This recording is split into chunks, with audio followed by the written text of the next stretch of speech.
Kita punya Tuhan yang hidup dan punya Tuhan yang luar biasa. Mari angkat tangan sama-sama sekali lagi. Terima kasih Tuhan. Kami tahu hidup kami dalam proteksi Tuhan yang sempurna. Tidak ada apapun yang jahat yang bisa menyentuh kami. Semua roh maut, roh kecelakaan, apapun kami patahkan, kami berkata pergi dari hidup kami. Dan biar mulai hari ini ada anugerah Tuhan yang baru dan bahkan lebih besar lagi. Engkau bicara ya Tuhan pagi hari ini. Biar umat-Mu diberkati dan diubah hidupnya. Di dalam nama Tuhan Yesus. Semua berkata, amin. Saudara, selama beberapa minggu ini saya terus merenung sebetulnya. Mempertanyakan dalam hati saya bergumul, saya berdoa Tuhan. Mengapa pada waktu Hawa itu diperdaya oleh iblis, bahkan sampai kemudian dia makan buah yang Tuhan berkata jangan dimakan, sampai akhirnya bahkan Adam itu diberi dan Adam ikut makan. Mengapa Adam itu diam saja? Ini pertanyaan menggelitik hati saya cukup lama. Saya merenung seandainya waktu itu dia bertindak, minimal dia yang jawab omongan setan itu, mungkin cerita hidup kita akan berbeda. Hari ini tidak ada kesusahan, tidak ada penyakit, tidak ada kematian, tidak ada pemberontakan, semua hidup dalam kebahagiaan bersama dengan Tuhan. Tapi Alkitab mengisahkan yang berbeda. Percakapan Hawa dengan ular itu, dengan iblis itu, tanpa intervensi. Saudara harus mengerti kekuatan sebuah intervensi itu. Ketika orang sedang seperti terlena, orang lain ngomong bum, bum, bum, bum, tiba-tiba mengacaukan suasananya. Tapi Adam tidak melakukan apa-apa. Nah, kalau kita mengintervensi Tuhan yang bicara, ya kebacut ya menurut saya. Kalau Tuhan bicara, jangan ada yang mengintervensi perkataan Tuhan. Tapi kalau iblis bicara, kita mesti mengintervensi. Karena itu akan menimbulkan masalah yang besar kalau kita diamkan. Kenyataannya Adam diam saja. Nah, banyak orang membaca Alkitab kemudian selesai. Saya ketika baca saya berkata Tuhan, kenapa dia diam saja? Saya doakan, saya baca ulang Alkitab ini. Sampai kemudian saya menemukan sesuatu. Saya tidak sedang bicara soal hubungan suami istri. Tapi ada prinsip yang lebih dasar lagi yang dipakai bukan hanya dalam soal suami istri. Tapi dalam keseharian kita ini merupakan prinsip. Dan sebetulnya kalau nanti Anda mendapatkan prinsip yang benar, itu yang saya berkata, ini sebuah mental raja. Mari kita lihat firman Tuhan. Kejadian pasal yang kedua. Kejadian pasal yang kedua. Lihat pada ayat yang ke-21 sampai dengan ayat yang ke-25 sekalian. Nanti beberapa ayat kita akan dalami. Membutuhkan akan konsentrasi Anda supaya tidak hilang apa yang Tuhan mau katakan. Kejadian pasal 2, lihat pada ayat yang ke-21.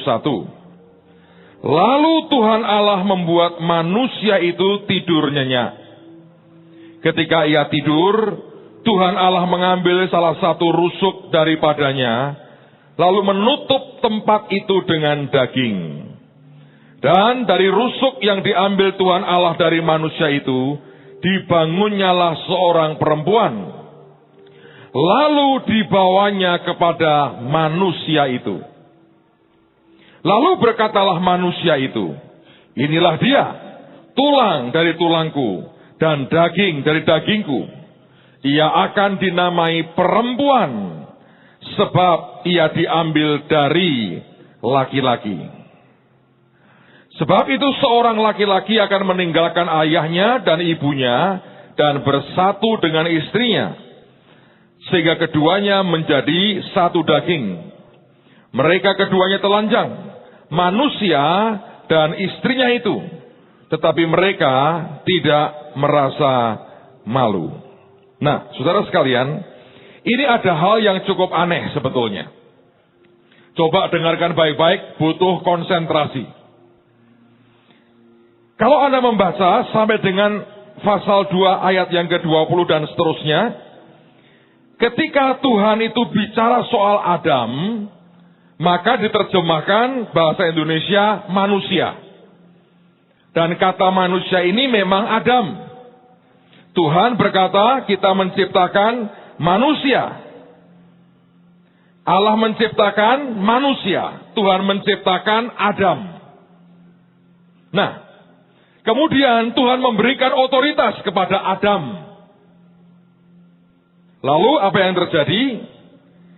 Tuhan berkata, engkau beri nama semua binatang hutan dan burung di udara.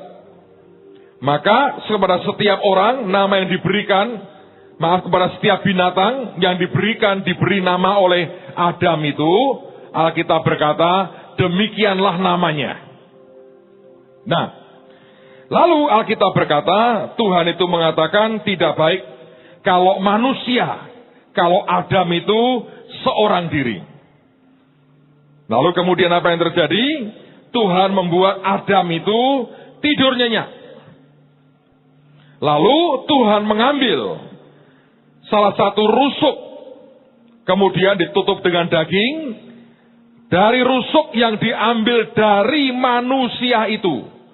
Kalau Anda lihat ayat 22, dan dari rusuk yang diambil Tuhan Allah dari manusia itu, dari Adam itu, dibangunnyalah seorang perempuan, lalu dibawanya kepada manusia itu.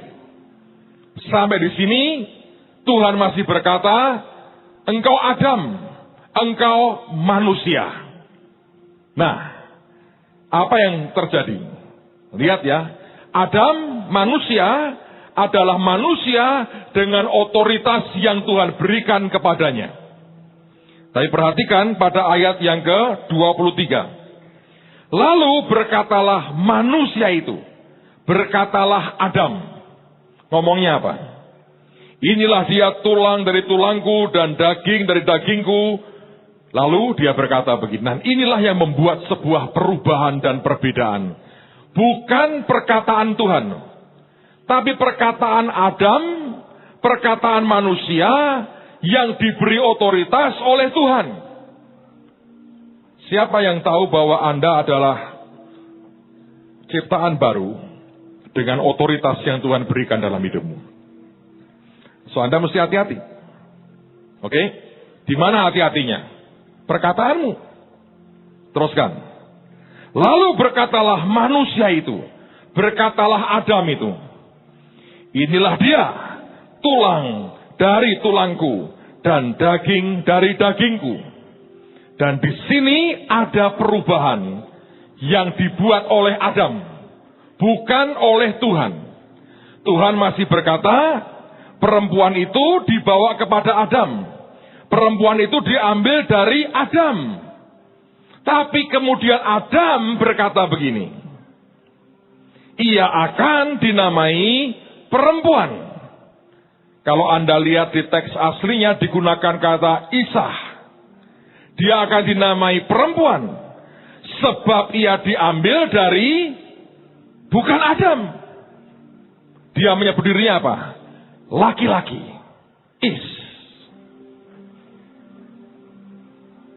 Bisa ngerti bedanya nggak? Saya yakin belum ngerti. Saya jelaskan.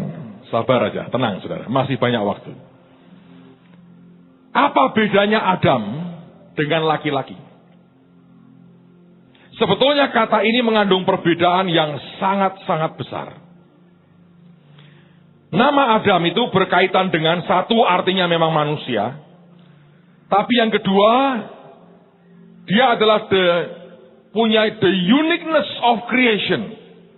Keunikan daripada ciptaan Tuhan.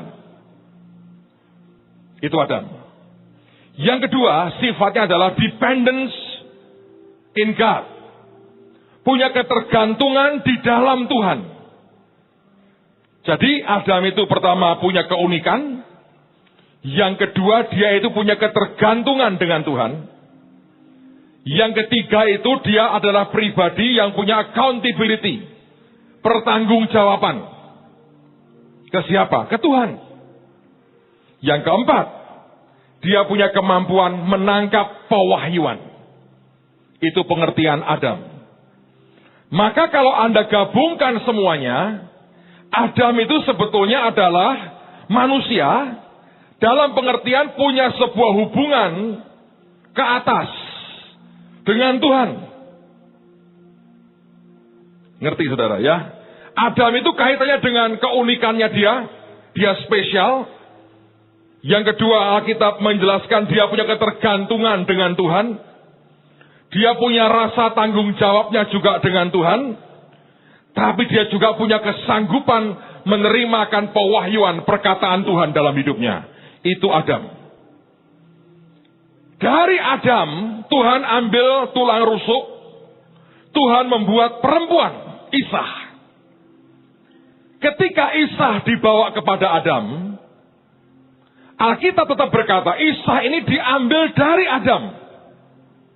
Tapi Adam mengubah dirinya. Dia berkata apa? Ini perempuan diambil dari, dia nggak berkata Adam. Dia berkata apa? Laki-laki, Isah untuk perempuan, untuk laki-laki. Sebetulnya kata yang muncul pertama Isah, laki-laki baru menyesuaikan dan menjadikan dirinya Dan kata artinya laki-laki dalam kaitan punya koneksi dengan orang lain dan punya relationship dengan orang lain. Jadi Adam adalah manusia yang punya keterkaitan dengan Tuhan, dengan semua keunikan, dengan semua ketergantungan dengan Tuhan, dengan semua pertanggungjawabannya ke Tuhan, dengan kemampuannya menerima pewahyuan dari Tuhan. Itu Adam tiba-tiba berubah menjadi yang lebih sebagai laki-laki yang punya koneksi dan hubungan dengan orang lain. Dan repotnya kata itu menyesuaikan dengan kata Isah. Karena Isah itu yang disebutkan pertama oleh Adam. Apa artinya? Selama sebetulnya dia tidak mengubah jati dirinya. Dan mulut orang yang punya otoritas ini berkata, aku ini Adam. Maka dia berkata, boleh siapapun diberikan kepadanya, tetap dia adalah pribadi yang unik di hadapan Tuhan.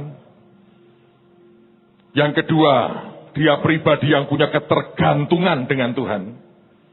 Yang ketiga, dia pribadi yang bertanggung jawab dengan Tuhan. Dan yang keempat, dia punya kemampuan menerima pewahyuan dari Tuhan. Maka hubungan ke atasnya tetap yang dominan. Tapi ketika dia mendapatkan Isah, dia ganti nama dirinya.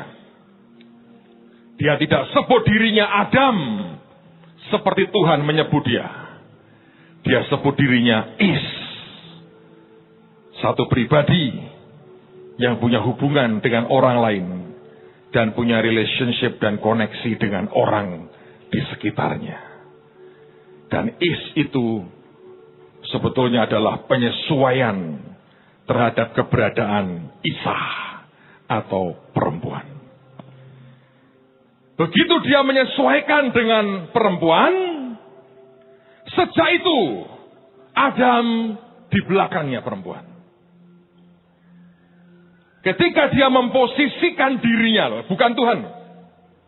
Ketika dia memposisikan dirinya di belakangnya perempuan, menyesuaikan dengan perempuan, itu yang membuat sebetulnya dia kehilangan. sesuatu telah diambil dari dirinya. Dan yang diambil itu ternyata banyak sekali. Makanya ketika Hawa bicara dengan ular, dia nggak berani intervensi. Ada yang mengatakan, oh itu karo apa? Saking cintanya Pak sama Hawa, sama istrinya, diam saja. Ya kalau istrinya dicintai, kecemplung sumur dibiarkan, I love you, terus ikut nyemplung sekalian, ya nggak lucu toh. Tapi itulah kenyataannya. Istrinya diajak ngomong ular, dia menyesuaikan. Sebab ini Isah dan dia cuma Is. Dan itu bukan Tuhan loh. Itu istilahnya sendiri. Tapi karena lahir dari seseorang yang penuh dengan urapan Tuhan dan diberi otoritas oleh Tuhan, itu yang membuat dia kehilangan otoritasnya.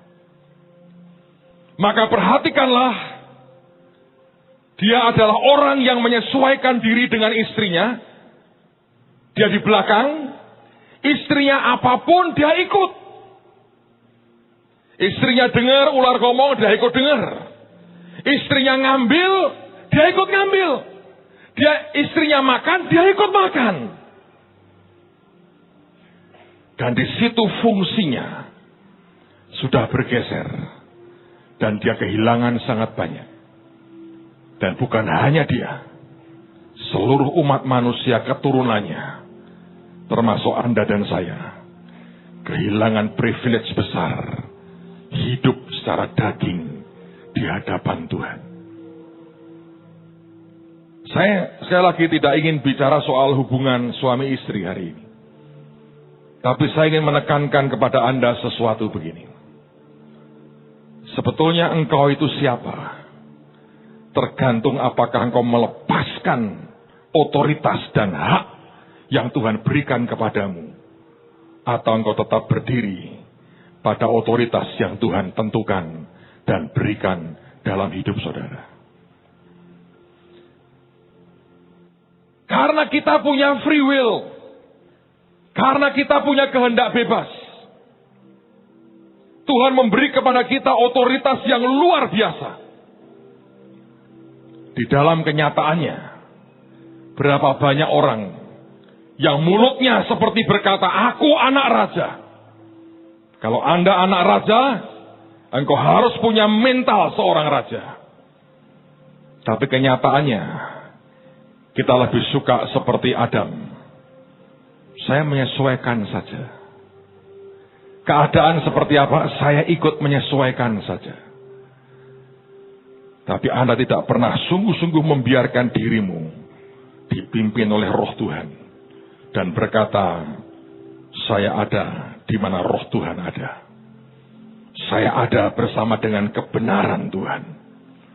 Kalau Anda adalah orang yang berdiri dalam kebenaran, engkau tidak akan dengan gampang diombang-ambingkan oleh dunia. Adam kesalahannya kenapa dia diam? Dia nggak berdaya. Sebab dia telah taruh dirinya menyesuaikan dengan istrinya. Maka sejak itu tinggal tunggu waktu. Dan kenapa setan bujuk istrinya? Setan tahu. Yang ngerti semua itu Adam. Tapi waktu dia berkata, aku ini laki-laki. Aku ini Is. Tiba-tiba semua tudungnya, semua otoritasnya seakan-akan hilang. Dan tidak berfungsi. Karena itu saya mau berkata buat saudara dalam kasih Tuhan. Coba Anda mesti miliki ini. Sesuatu yang di dalam. Kita sedang merenung tentang hati hamba dan mental hamba. Hati hamba itu harus. Tapi mental hamba itu Tuhan tidak mau. Tuhan mau anak-anak raja punya mental raja. Menghadapi apapun tidak langsung panik. Tidak gampang dipengaruhi oleh apapun. Hidup kita karena ketergantungan kita dengan Tuhan. Kita berkata, aku ini manusia dengan otoritas. Aku punya keunikan. Tuhan punya panggilan yang spesial buat masing-masing kita. Kita berkata, Tuhan, aku punya ketergantungan dengan Engkau. Tidak bergantung apa kata orang, aku bergantung kepada Tuhan. Aku punya accountability, aku punya pertanggungjawaban. Adam nggak punya. Ketika Tuhan bertanya, Adam, di mana engkau? Ketahuan dia makan buah yang Tuhan larang, dia berkata, perempuan yang kau berikan kepadaku, dia tidak punya accountability. Dia salahkan orang lain. Dan dia harusnya adalah orang yang terima pewahyuan. Ketika dia memberikan otoritasnya kepada orang lain, kepada sikon yang lain, kepada dunia atau kepada siapapun, tiba-tiba kesanggupannya untuk mendengar lagi apa yang Tuhan katakan sudah hilang. Dan itu yang membuat kita hidup sebagaimana kita ada pada hari ini. Saya mau berkata kepada semua suami, Anda adalah kepala rumah tanggamu. Engkau adalah tudung. Kalau engkau hidup ngawur seenaknya, sama dengan engkau berkata, aku robek tudung ini. Dan saudara, biarkan keluargamu satu hari akan hancur. Anakmu mungkin masih kecil, tidak bisa ngomong apa-apa, belum ngerti, tapi hatinya ngerti kalau bapaknya kacau. Padahal engkau ini kepala rumah tangga, engkau tudung dalam rumah tanggamu. Dan Anda biarkan dirimu hidup dalam kekacauan, Anda pikir semua baik-baik, satu hari Anda akan nangis. Karena tetap ada harga yang kau mesti bayar. Semua kita yang punya tanggung jawab, responsibility di hadapan Tuhan, harusnya dia bukan orang yang melepaskan tanggung jawabnya. Kalau engkau orang yang diberi Tuhan tanggung jawab, biarkan engkau berdiri dalam tanggung jawab saudara. Maka Anda akan lihat blessing Tuhan akan turun dengan ajaib dalam kehidupan kita. Tapi kalau tidak, Anda bermain-main dengan hidupmu dan dengan nasibmu, saudara, satu hari kau akan nangis. Karena semuanya harus bayar harganya. Adam, dari hidup dengan anugerah, mau makan tinggal ambil buah, harus hidup dengan tanah yang dikutuk Tuhan. Yang keluar cuman semak duri, rumput liar. Dengan berpeluh, dengan kerja keras, dia harus cari nafkahnya hari demi hari. Sampai hari matinya. Perbedaannya besar, saudara. Jangan pernah Anda lepaskan tanggung jawab yang Tuhan beri. Jangan pernah biarkan otoritasmu Anda kompromikan dan engkau berkata, pokoknya saya ikut keadaan. Saudara mungkin bisa berbuat semaumu hari ini. Tapi di sebuah titik nanti, itu akan jadi sebuah masalah. Yang penting buat semua kita adalah, ayo bangun sesuatu dalam manusia roh kita, saudara. Mental kita harus dibangun. Jadi mental raja. Mental raja tidak akan membiarkan semua kekacauan berlangsung. Kalau Anda kumpul dengan orang-orang dan mulai ngaco ngomongnya, mulai dibawa ke arah dunia, orang yang punya mental raja akan berkata, stop. Saya pikir ini bukan pembicaraan yang membangun. Mungkin orang akan mencibir Anda berkata dia sok suci. Tapi orang dengan punya mental raja seperti Adam harusnya, dia akan berkata, ini tidak baik diteruskan. Ini hanya akan membawa kerusakan. Tidak membawa akan kehidupan. Saya kenal seorang hamba Tuhan. Saya nggak mau sebut nama. Tapi salah satu hal yang saya kagumi dari orang ini adalah, kemanapun saya ketemu dengan dia, dan tiap kali ada kelompok-kelompok hamba-hamba Tuhan mulai bicara, dia tidak banyak bicara. Tapi setiap kali arah pembicaraan hamba-hamba Tuhan ini sudah mulai bergeser dari kebenaran, mulai bicara ngomongi orang lain, dia orang pertama yang berkata, maaf, kita harus berhenti bicara soal itu. Kalau kalian tidak bisa tolong dia, kalau memang betul dia salah, datangi dan tolong dia, layani dia. Kalau dia memang tidak salah, kenapa kita harus bicarakan? Ya tapi katanya, kita tidak sedang bicara katanya.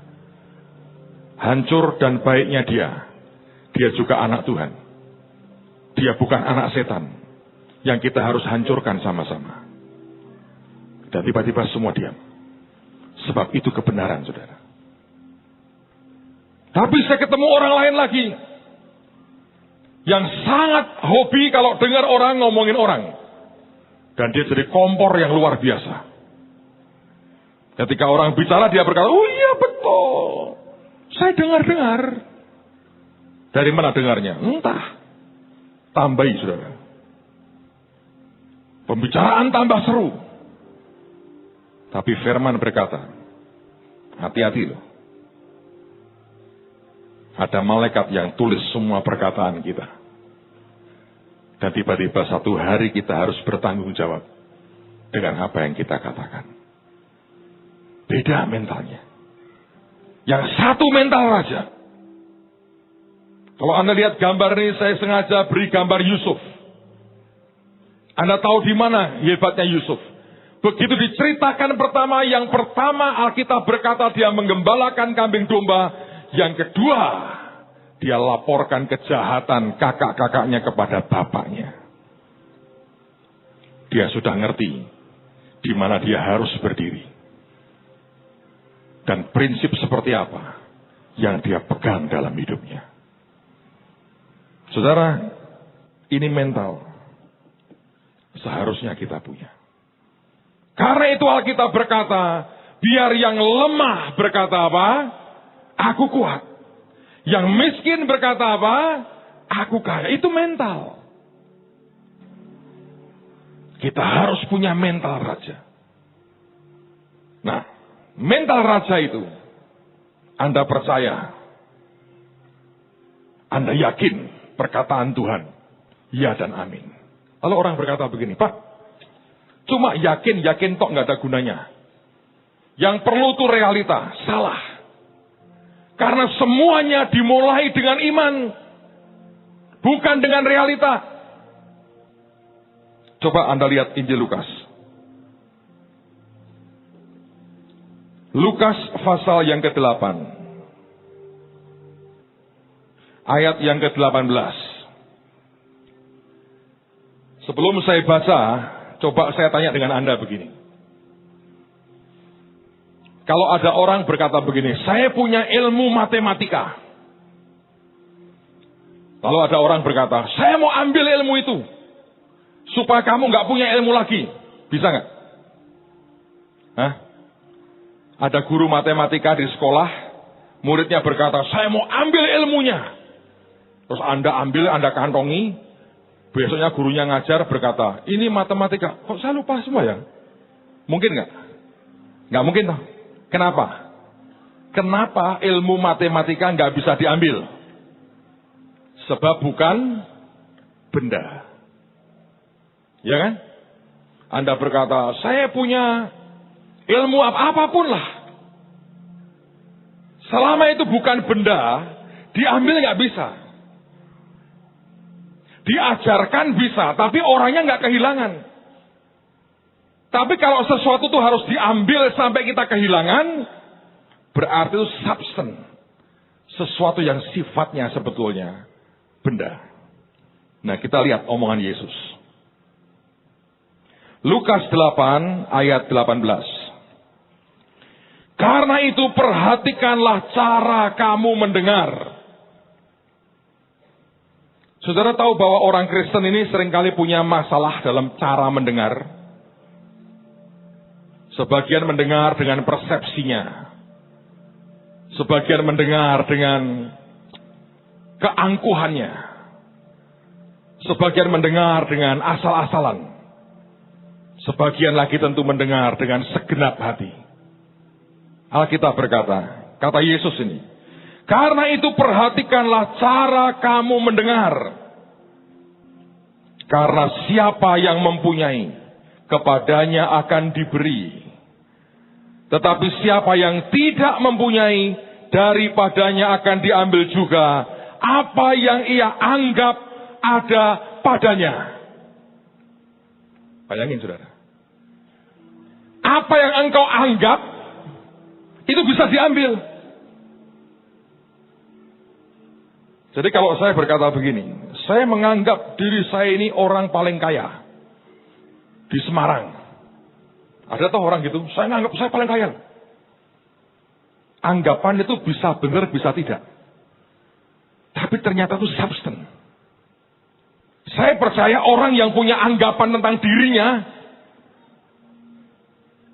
itu sudah bagian awal dari sebuah realita yang akan datang dalam dirimu. Saya sering kali dengar anak-anak yang kalau mau pergi ke bangsa-bangsa, anak-anak kecil, dia bawa peta, dia buat peta, dia buat tulisan, negara mana, dia tempel di tembok, dia perkatakan setiap hari, masuk itu. Semua yang masuk, ternyata itu bentuk awal dari sebuah realita. Anda pernah dengar cerita pelawak Jim Carrey, bintang film Jim Carrey, Amerika. Dia dulu miskin sekali, tidak punya apa-apa. Dan kemudian satu hari dia bermimpi, aku mau punya penghasilan sekian juta dolar dalam hidupku. Dia tulis di temboknya, saudara. Tiap pagi dia bangun, dia lihat. Tiap pagi dia bangun, dia lihat. Dan hari ini jadi sebuah kenyataan. Apa yang kau lihat setiap hari sekarang? Kalau orang bertanya kepadamu, siapa engkau yang sebenarnya? Engkau berkata gini, ya saya ini pegawai toko Pak.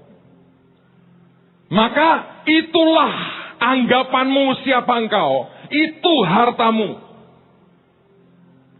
Dan itu akan menjadi sebuah realita. Tapi kalau hari ini engkau berkata, engkau kenyataannya pegawai toko ini. Engkau berkata gini, tanya, siapa engkau? Saya orang yang sedang magang. Bagaimana kelak memiliki sebuah toko? Sama enggak, saudara? Sama kan? Nangkep, saudara? Anda misalnya kerja di kantor pemerintah nih. Dari staf di kantor gubernur misalnya. Bagiannya mungkin sederhana. Bagian tukang sapu. Ditanya, engkau siapa? Oh, saya lagi magang. Untuk apa? Kelak saya akan jadi menteri. Menteri khusus anti korupsi. Kok bisa? Saya magang nyapu, membersihkan kotoran. Tapi ada orang berkata, ya saya tukang sapu di kantor Pak Gubernur. Siapa engkau? Anda harus jawab. Kalau Anda adalah orang yang mungkin sudah berumur, siapa engkau? Ya saya engkong dari 25 cucu dan 15 cicit. Ya sudah. Tapi kalau engkau berkata, saya orang yang sedang dalam usia matang. Kalau dulu waktu muda, gaji saya cuma 3 juta sebulan. Sekarang dalam usia saya sebentar lagi 3 miliar seminggu. Kenapa bisa gitu? Sudah matang usia saya. Ini aset. Engkau bisa lihat nggak siapa dirimu? Oh saya cuma ini Pak, makelaran mobil. Salah. Anda harus berkata, ini saya dalam rangka persiapan dipanggil ke Jerman ini. Ngapain? Jadi sales manager Mercedes-Benz seluruh dunia. Latihan nih, jual beli mobil dulu. Loh kok sudah 5 tahun? Ya ini kan tahapan, saya S3 kok kelasnya. Anda bisa ngomong dengan lebih beda. Ngerti saudara? Kalau engkau bisa bawa hidupmu dengan mental seperti ini akan berbeda. Ini nggak bisa semalaman Anda ngerubah mentalmu, nggak bisa. Tapi kalau engkau bisa rubah mentalmu, tidak seperti Adam loh, engkau berdiri di posisi Anda. Percaya Tuhan mengubah hidup kita luar biasa. Perkataan Anda akan berbeda. Ada orang mungkin jual beli barang antik. Kamu kerjaannya apa? Ya aku itu cari rosokan. Ya, salah itu. Saya ini persiapan jadi kurator. Apa itu? Tukang menilai barang-barang antik. Nanti saya akan kerja dengan PBB. Keliling dunia nih saya. Anda harus berani bicara siapa engkau dan engkau bicara impianmu. Yusuf ketika masih muda, bapaknya sudah memberi dia jubah seorang penguasa. Dari kecil mentalnya mental penguasa. Ketemu kakak-kakaknya, dia kontrol pekerjaan kakak-kakaknya. Nggak beres lapor bapaknya. Masuk rumah Potifar, dia kontrol semua pegawainya. Semua diserahkan kepada Yusuf. Masuk penjara, dia kontrol semua preman di penjara. Dia kendalikan semua. Ketemu Firaun, dia kontrol Firaun. Kasih nasihat, gini caranya. Nah, itu mental yang Anda harus ciptakan dalam hidup saudara. Kalau saudara bisa mentalmu ini berubah, Anda jadi pemimpin saudara. Amen. Dan sering kali kita ini dilahirkan sebagai orang yang minder. Nah, orang minder ini repot. Nggak ada apa-apa pun takut. Nggak ada apa-apa pun minder. Nah, saya orang seperti itu. Entah kenapa, saya dulu kalau ketemu orang bule, saya bilang, wah ini menir, Tuhan besar ini. Saya nggak tahu dengan saudara. Kita mungkin bangsa terjajah 3,5 abad. Istilahnya itu jarem betul di jiwa ini. Nenek moyang sudah ngerti ini. Nomor 1 itu, kalau dalam dulu zaman Belanda ya, orang putih. Nomor 2 itu orang Cina. Nomor 3 pribumi. Itu. Cara mikirnya begitu. Nah sekarang, kita merdeka. Badannya. Di sini, mindernya luar biasa. Minimal yang saya alami. Satu hari Tuhan panggil saya jadi hamba Tuhan. Saya berkata, ini kalau caranya saya minder terus begini, gak bisa ini. Mau jadi berkat bagaimana untuk bangsa lain? Kita berdoa dalam 3 minggu ini kita akan kirim kira-kira 200 dari kita akan ke bangsa-bangsa. Amen. Lebih dari 10 negara akan kita kunjungi selama 3 minggu ke depan. Lalu kemudian setelah ke acara Bahtera tanggal 8, 9, 10 Juli, kita akan kirim mungkin sekitar 600 dari saudara ke bangsa-bangsa sampai ke negara Arab. Anak saya yang paling kecil berkata, "Papi, aku mau ke Iran," katanya. Mantap sekali. Namanya Hadassah. Di Iran itu Esther, aslinya kan Hadassah. Itu ada kuburannya. Jadi kalau yang namanya Hadassah sama Esther berangkat ke Iran, saya yakin begitu masuk imigrasi, Esther, my queen, mungkin begitu. Hadassah, your highness, mungkin begitu. Kalau ada namanya Mordekai, cocok sekali. Oh, prime minister, come. Ahmad di meja pun nyembah kepada Anda. Mordekai datang, bayangin. Ahasveros lewat, Haman dipenggal. Jadi kalau Anda punya, tapi kalau namamu Haman, jangan datang ke sana, digantung saudara. So kita akan kirim lebih banyak orang. Tapi kalau Anda berangkat dengan minder, dan kata minder itu bahasa Belanda itu. Minderwaardigheidscomplex katanya gitu. Bener apa salah Pak? Bener pasti itu. Itu minder itu sudah repot. Ketemu sudah keder, belum apa-apa loh. Saya bilang Tuhan aku ini mesti berjuang ini. Saudara tahu yang saya buat? Begitu saya sering ke Amerika, saya cari penerbangan Amerika. Dan waktu itu masih ada Northwest, sekarang sudah bangkrut saudara. Northwest itu penerbangan Amerika terbang dari Singapura. Pagi-pagi itu. Itu termasuk yang murah zaman itu. Cuma saya pilih karena satu murah, kedua dengan tujuan saya. Saya harus kikis rasa minder saya. Ini saya cerita sedikit rahasia saudara. Apa yang saya buat saudara? Kalau saya naik pesawat Northwest, cerewet saya. Saya bilang ini, coffee please, minum kopi. Thank you, saya kasihkan gelasnya. Sejak kemudian, Coke please. Datang tanpa es, please with ice. Saya suruh orang Amerika ngeladeni saya, saudara.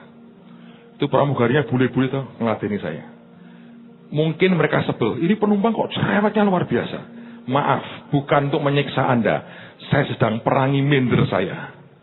Dan saya sedang berkata kepada jiwa saya, lu bisa ya. Kamu tidak lebih jelek dari bangsa lain. Kamu sama dengan bangsa lain. Kamu penumpang, lu bayar, lu berhak dapat servis. Saya mencoba dan itu butuh waktu, saudara. Tahu nggak? Itu butuh waktu. Saya paling suka ketika khotbah pertama kali di luar negeri. Di Finland saya.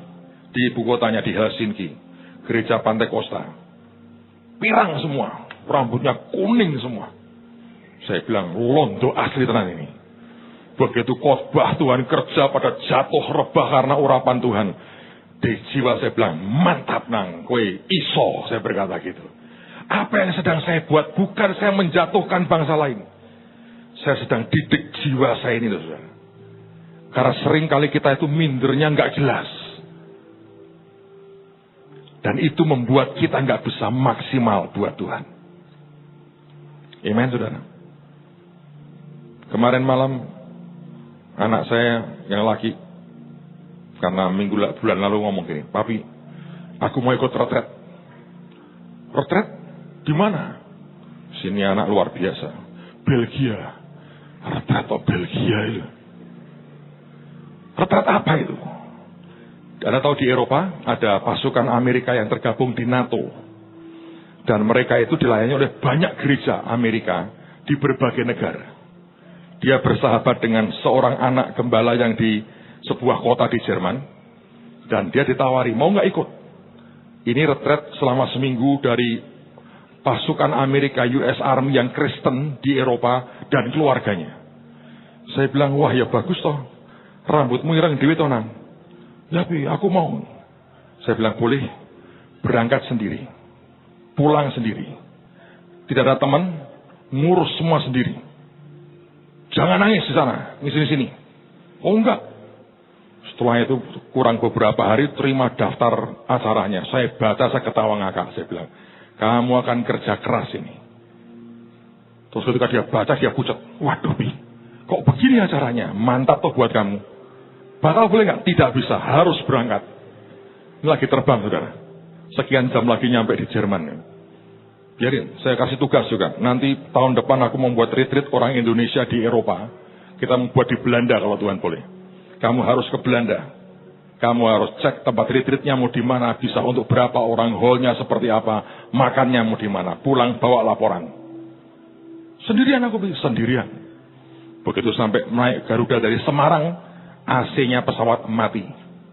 Bibi, ini belum berangkat, AC-nya mati. Perkatakan, peperangan rohani. Ya, peperangan rohani sendirian, saudara. Rasa no, saya bilang. Tapi itu membangun mentalnya. Amen, saudara. Anak saya bilang, Pi, aku Iran. Ya mikir Ahmadinejad saya. Mikir Khomeini. Tapi kemarin beberapa teman ketemu dubes Iran untuk Indonesia. Saya baru kaget diberitahu, saudara. Di Iran itu ada komunitas Yahudi cukup besar. Saya tirukan ya, konon ya. Kalau orang Yahudi itu masuk di parlemen. Jadi kalau ada 30.000 orang Yahudi, itu boleh diwakili 1 orang anggota parlemen. Tapi kalau Kristen, cukup 6.000 orang Kristen, 1 anggota di parlemen. Jadi orang Yahudi dijatah. Orang Kristen juga dijatah. Seringkali kalau kita dengar di media, negara kok mengerikan ya. Kalau Anda lihat kenyataannya, ya seperti negara kita. Anda lihat di berita di luar negeri, ngeri tok isinya. Ya memang kalau semua kejahatan dirangkum setiap hari, seluruh Indonesia disiarkan serentak, saudara. Ya jeleklah negaranya. Kenyataan berbeda. Tapi ada orang-orang yang punya mental begitu. Nah tapi ada juga yang begini, bangsa-bangsa, orang aku tak bongsone dewe we. Apa itu mbok kowe tak injilane? Kapan sok 30 tahun lagi? Nginjil pun tidak berani. Nah itu kamu berkata aku ini anak raja. Raja apa namanya? Saudara yang di sini saya mau tekankan lagi. Akan menentukan. Bahkan sebetulnya. Apa yang kau anggap engkau punya. Sudah awal dari sebuah substance yang luar biasa. Siapa yang rindu punya mental raja? Bangkitkan mental yang benar. Amen.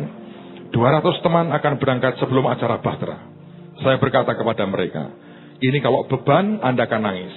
Tapi kalau Anda berkata, aku punya mental raja, aku punya mandat Tuhan. Anda berdoa, Anda tetapkan, Anda jarah. Nanti lihat saudara, dari uang tiket sampai visa, semua akan lancar.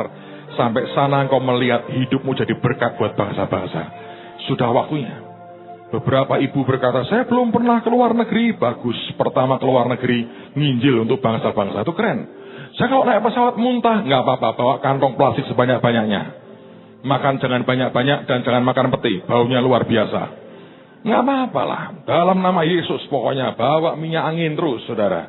Dan dalam nama Yesus mestinya bisa. Siapa yang percaya Tuhan bisa mampukan kita, amen.